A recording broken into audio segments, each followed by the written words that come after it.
ಮೈಸೂರಿನಲ್ಲಿ ನಡೆದ ಎಫ್ಐಆರ್ ಜನಜಾಗೃತಿ ಕಾರ್ಯಕ್ರಮದಲ್ಲಿ ಕೆಪಿಸಿಸಿ ಅಧ್ಯಕ್ಷ ಬಿಕೆ ಹರಿಪ್ರಸಾದ್ ಕೇಂದ್ರ ಸರ್ಕಾರ ಬಿಜೆಪಿ ಹಾಗೂ ಆರ್ಎಸ್ಎಸ್ ವಿರುದ್ಧ ವಾಗ್ದಾಳಿ ನಡೆಸಿದ್ರು. ಮತದಾರರ ಹಕ್ಕು ರಕ್ಷಿಸುವಂತೆ ಕರೆ ನೀಡಿದ್ರು. ಆ ಕುರಿತು ಒಂದು ವರದಿ ಇಲ್ಲಿದೆ ನೋಡಿ.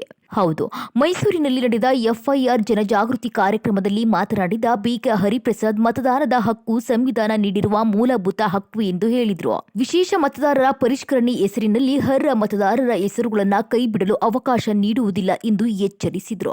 ಅಷ್ಟೇ ಅಲ್ಲದೆ ದೇಶದಲ್ಲಿ ಬಿಜೆಪಿ ಧರ್ಮ ರಾಜಕಾರಣ ಮಾಡುತ್ತಿದೆ ಎಂದು ಆರೋಪಿಸಿದ ಹರಿಪ್ರಸಾದ್, ಕಾಂಗ್ರೆಸ್ ಕಾರ್ಯಕರ್ತರು ಮನೆ ಮನೆಗೆ ತೆರಳಿ ಜನರಲ್ಲಿ ಜಾಗೃತಿ ಮೂಡಿಸಬೇಕು ಎಂದು ಕರೆ ನೀಡಿದ್ರು.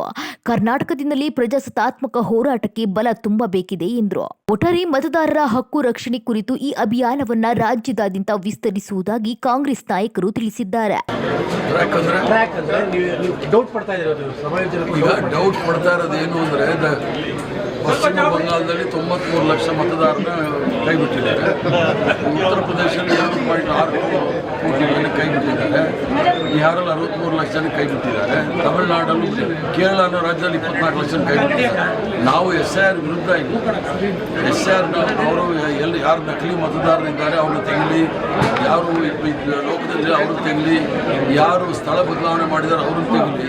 ಇವರು ಟಾರ್ಗೆಟ್ ಮಾಡ್ತಾ ಇರ್ತಕ್ಕಂಥದ್ದು ಯಾರನ್ನು ಅಂದರೆ, ಯಾರಿಗೆ ಹಕ್ಕನ್ನು ಸ್ವತಂತ್ರ ನಂತರ ಸಂಪೂರ್ಣವಾದ ಹಕ್ಕನ್ನು ಕೊಟ್ಟಿದ್ದಾರೆ, ಸಮಾನತೆ ವಿರುದ್ಧ ಇರ್ತಕ್ಕಂಥವ್ರು ಎಲ್ರಿಗೂ ಸಹ ಈ ಹಕ್ಕಿರಬಾರ್ದು ಅಂತ ಹೇಳಿ ಯಾವ ದುರ್ಬಲ ವರ್ಗದವ್ರನ್ನ ಕೂಡ ಇಲ್ಲಿ ಒಂದು ಷಡ್ಯಂತ್ರ ನಡೀತದೆ. ಅದರ ವಿರುದ್ಧ ನಾವು ಜಾಗೃತಿ